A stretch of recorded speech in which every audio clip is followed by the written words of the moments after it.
Otra película de invasión extraterrestre, pero con el twist de viaje en el tiempo. Platiquemos de la Guerra del Mañana.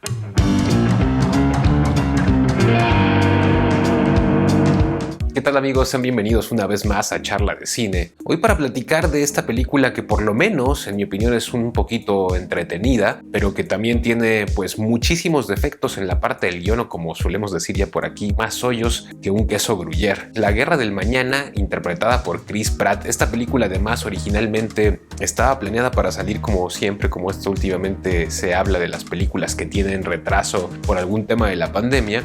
Bueno, esta no fue la excepción. También tenía pensado salir durante el 2020 en cines y originalmente una película que le pertenecía a Paramount terminó yendo por $200 millones al catálogo de Amazon y saliendo recientemente con un montón de publicidad. La trama de la historia nos presenta a Dan, interpretado por Chris Pratt, que la verdad es que su interpretación se me hace siempre como una variante de Star-Lord de Guardianes de la Galaxia. Bueno, él es un padre de familia, ex soldado, que a su vez tiene un interés por la ciencia ahí como que de vez en cuando, y está en un evento familiar cuando de repente en medio de la transmisión de un partido de fútbol se ve cómo se abre un portal en medio de la cancha y sale un grupo de soldados solo para decir que vienen del futuro, donde están perdiendo una guerra contra los alienígenas y donde se requiere que todos los que están en el pasado se unan a la guerra de una o de otra manera. Todo va muy bien, excepto que la película va avanzando y de repente nos encontramos con otro montón de sinsentidos. Y para empezar tenemos uno que es el del viaje en el tiempo. Creo que uno de los errores principales es de hecho la premisa en sí,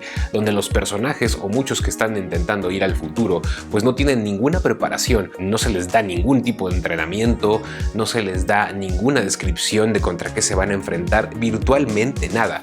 Y para colmo de esto, cuando se les transfiere al futuro, por llamarlo de alguna manera, pues es algo que también sucede arbitrariamente y muchas veces con un margen de error bastante amplio que permite que muchos de los que viajan al futuro caigan o en albercas o desde una altura muy grande. Es decir, cualquiera que viaja al futuro tiene grandes posibilidades no solo de morir a través de la mano de algún alienígena bastante cabreado o algo así, sino que puede morir simplemente por llegar mal al futuro. Eso, y que los personajes que misteriosamente no mueren y que quedan vivos y que se suman al grupo son personajes que eventualmente demuestran que tienen una valía para cierto momento en la historia. Bueno, esto siempre son concesiones que se aceptan un poquito, pero aquí hay que irlas echando un poco debajo del tapete porque muchas veces no se justifican del todo. La humanidad tiene la capacidad de viajar al pasado, unos 30 años atrás, es decir, que simplemente hay una justificación en la historia de que solamente hay dos puntos de conexión del pasado con el futuro en 30 años. No se puede ir ni más atrás ni más adelante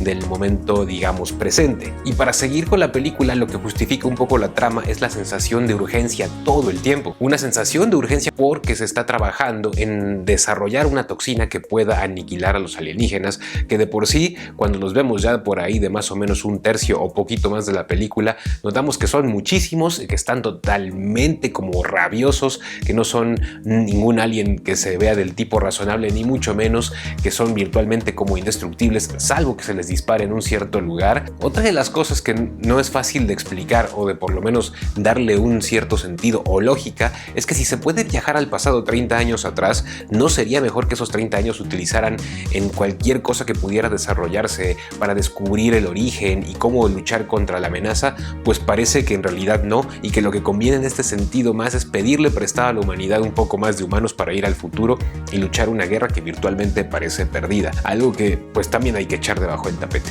La sensación de urgencia es tal de encontrar un grupo de científicos que tienen un poco de luz sobre el hacer esta toxina que podría ser la aniquilación de los alienígenas. Son algo así como una mezcla de un alien y otro monstruo, que la verdad es que esta parte de la película es una que a mí sí me gustó, que son así como aliens rabiosos, no tienen lenguaje, simplemente están ahí para destrozarlo todo y son muchísimos. Pero para complicar las cosas aún más y justificar todavía más el sentido de urgencia, llega al momento en que tienen que cumplir una misión, encontrar a estos científicos, hacerlo lo más rápidamente posible, porque si no van a volar Miami con bombas nucleares, lo cual hace pensar por qué volarían Miami cuando está ahí la última posibilidad o una de las pocas posibilidades. Y la otra es, los aliens finalmente pueden sucumbir ante bombas atómicas y balas, ¿por qué la necesidad entonces de tener forzosamente una toxina que pueda destruirlos? Bueno, otra cosa que hay que echar un poco debajo del tapete. Y para complicar un poco más las cosas se agrega por supuesto un factor sentimental. Cuando el personaje de Chris Pratt, Dan, llega al futuro, quien lo recibe es nada menos que su propia hija en el futuro. Y esto pues no se sabe exactamente a servicio de qué. Es alguien que está dividido todo el tiempo entre salvar a la humanidad o salvar a su hija. Tiene un propósito y por otro también se siente un poco absurdo, quizás hasta un poquito forzado. O no, porque bueno, también es un poco romántico pensar que el amor de un padre pues es suficiente como para decir, bueno, que la humanidad se pierda y que se salve mi hija, en fin. El orden de prioridades nunca queda demasiado claro. Otras cosas que también hay que echar un poco debajo del tapete es que más tarde algunos de los secundarios, algún alumno de Chris Pratt, por alguna casualidad es el poseedor del conocimiento necesario sobre vulcanología que puede ayudar a detectar dónde están y dónde se esconden los aliens. O sea, y esto además de un alumno de secundaria que parece ser el único ser humano en el planeta que conoce Google y que tiene la facilidad de interpretar estos datos.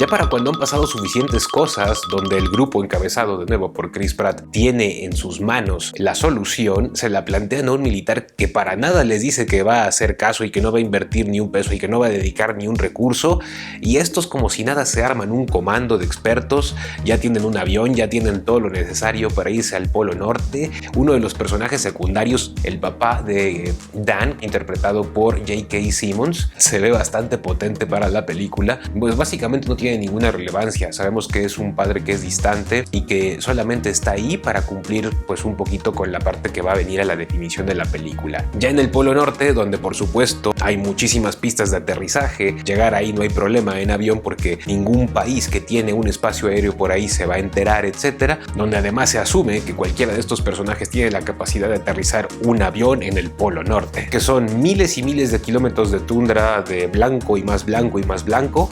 Pero bueno, ellos encuentran la nave.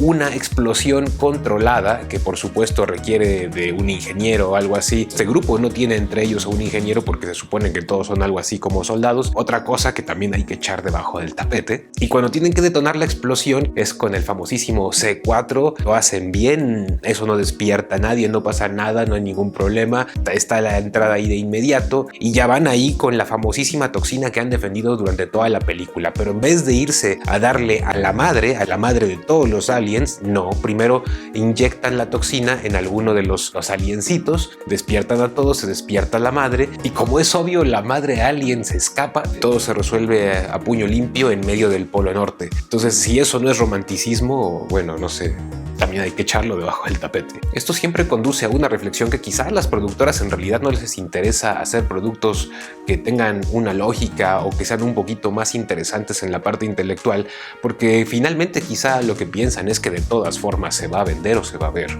Y no sé si culpar de esto a Chris McKay, que en su haber tiene solamente un par de películas de Lego animadas y que para el 2022 tiene en rumor un proyecto que podría ser el live action de Nightwing. Al final me plantea una pregunta: si con todo esto que estoy diciendo la película me gustó o no, pues no se me antoja tampoco condenarla. Chris Pratt se me hace funcional en este tipo de papeles, el elenco en general obviamente hace que la película sea un poco más entretenida, y ya si uno no está pendiente de ningún tipo de lógica, la película puede ser hasta un cierto grado disfrutable y entretenida. Los efectos como siempre cumplen, los aliens están bien diseñados. Me gustaría darle una pésima calificación a esta película, pero yo soy más o menos buena onda y le doy a esta película una calificación de 4. Quizá puedan ustedes recordarme un poquito qué otras películas han cruzado también el tema de los alienígenas con el viaje en el tiempo de un poquito una mejor manera.